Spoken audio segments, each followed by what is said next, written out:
दोस्तों, हमने इस वीडियो के पार्ट 1 में देखा कि 3 जून 1984 को हरमिंदर साहब परिसर को सेना ने घेर लिया और ऑपरेशन ब्लू स्टार शुरू कर दिया।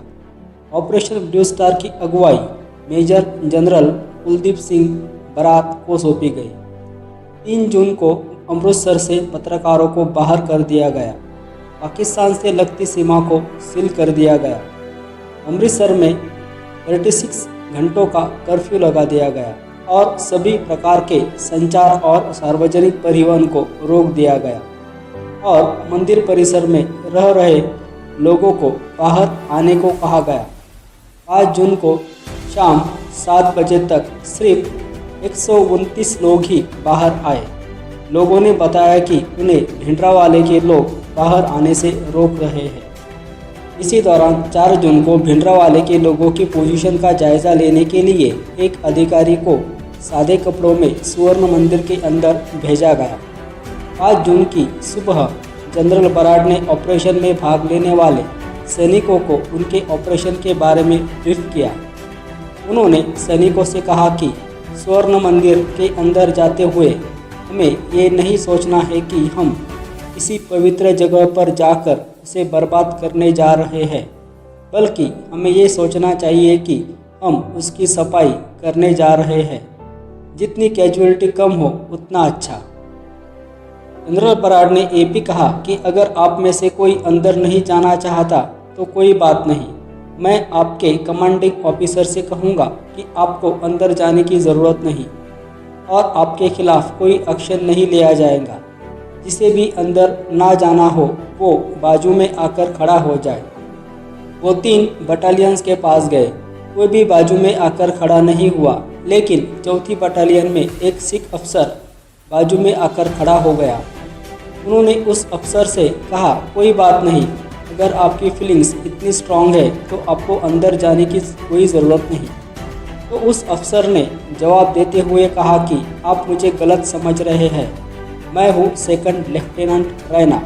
मैं अंदर जाना चाहता हूँ और सबसे आगे जाना चाहता हूँ ताकि मैं अकाल तख्त में सबसे पहले पहुंचकर भिंडरावाले को पकड़ सकूं।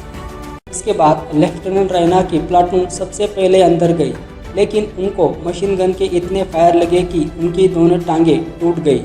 खून बह रहा था। उनका कमांडिंग ऑफिसर कह रहा था कि मैं इन्हें रोकने की कोशिश कर रहा हूँ, लेकिन वो रुक नहीं रहे हैं। वो अकाल तख्त की तरफ रेंगते हुए बढ़ रहे हैं। तब जनरल बराड ने आदेश दिया कि उन्हें ज़बरदस्ती उठाकर एम्बुलेंस में लादा जाए। बाद में उनके दोनों पैर काटे गए। उनकी बहादुरी के लिए बाद में उन्हें अशोक चक्र से सम्मानित किया गया।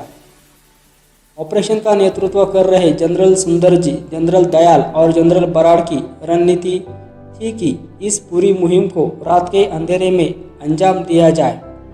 काली वर्दी पहने पहली बटालियन और पैराशूट रेजिमेंट के कमांडोज को निर्देश दिया गया कि वो परिक्रमा की तरफ से बढ़े, दाहिने मुड़े और जितनी जल्दी संभव हो अकाल तख्त की ओर कदम बढ़ाए।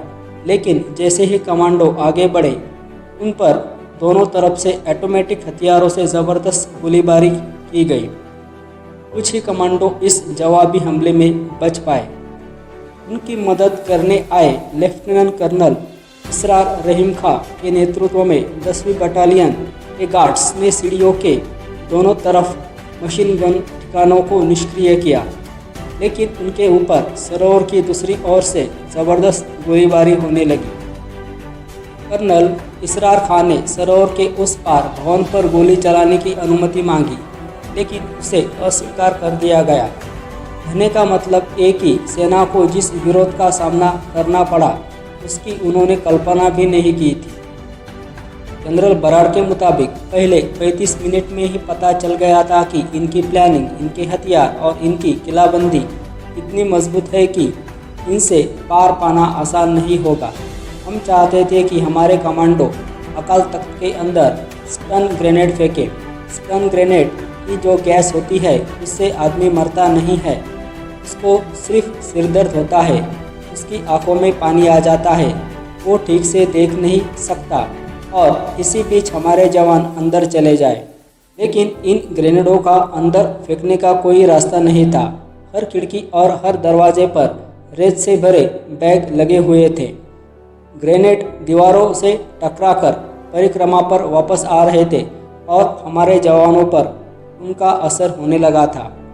सिर्फ उत्तरी और पश्चिमी छोर से ही सैनिकों पर फायरिंग नहीं हो रही थी, बल्कि अलगाववादी जमीन के नीचे मेन होल से निकलकर मशीन गन से फायर कर अंदर ही गायब हो जा रहे थे।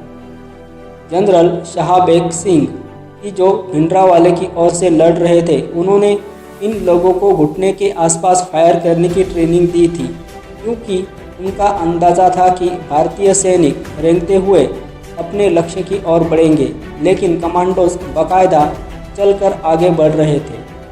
यही कारण है कि ज़्यादातर सैनिकों को पैरों में गोली लगी। जब सैनिकों का बढ़ना रुक गया तो जनरल बराड ने आर्म पर्सनल कैरियर यानी APC के इस्तेमाल का फैसला किया, लेकिन जैसे ही APC अकाल तख्त की ओर बढ़ा, उसे चीन निर्मित रॉकेट लॉन्चर से उड़ा दिया गया। जिस तरह से चारों तरफ चल रही गोलियों से भारतीय जवान धराशायी हो रहे थे, जनरल बराड को मजबूर होकर टैंक की मांग करनी पड़ी।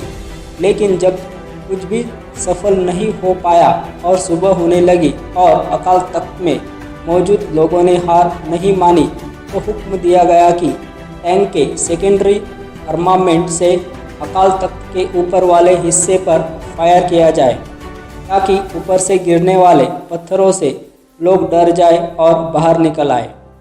इसके बाद तो अकाल तख्त के लक्ष्य को किसी और सैनिक लक्ष्य की तरह ही माना गया। बाद में जब रिटायर्ड जनरल जगजीत सिंह अरोरा ने सुवर्ण मंदिर का दौरा किया, तो उन्होंने पाया कि भारतीय टैंकों ने अकाल तख्त पर कम से कम 80 गोले बरसाए थे।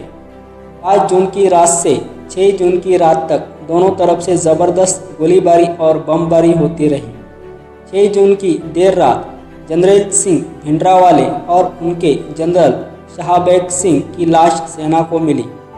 7 जून की सुबह ऑपरेशन ब्लू स्टार खत्म हो गया। इस पूरे ऑपरेशन में भारतीय सेना के 83 सैनिक मारे गए और 248 अन्य घायल हो गए। इसके अलावा 492 अन्य लोगों की मौत की पुष्टि हो गई और 1592 लोगों को हिरासत में लिया गया। इस घटना से भारत क्या पूरे विश्व में सिख समुदाय की भावनाएं आहत हुई, जिसका असर आज भी दिखाई पड़ता है। ये भारतीय सेना की सैनिक जीत जरूर थी, लेकिन इसे बहुत बड़ी राजनीतिक हार माना गया। इसकी टाइमिंग, रणनीति और क्रियान्वयन पर कई सवाल उठाए गए और अंततः इंदिरा गांधी जी को इसकी कीमत अपनी जान देकर चुकानी पड़ी। तो दोस्तों, उम्मीद करता हूँ आपको ये जानकारी अच्छी लगी होगी। तो दोस्तों, इस वीडियो को लाइक, शेयर और सब्सक्राइब ज़रूर करें और बेल आइकन का बटन दबाना ना भूलें। गुड बाय दोस्तों, फिर मिलेंगे अगली वीडियो में।